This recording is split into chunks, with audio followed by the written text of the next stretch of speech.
ગુજરાતી કહેવત દયા ડાકણને ખાય.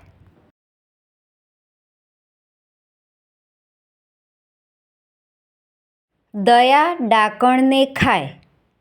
અર્થ: દયા કરવા જતાં આફત વહોરવી. વાક્ય: પેલા ગરીબ માણસને રહેવા માટે મેં મારા ઘરમાં આશરો આપ્યો, પણ એણે જ ઘરમાં ચોરી કરી. આ તો દયા ડાકણને ખાય.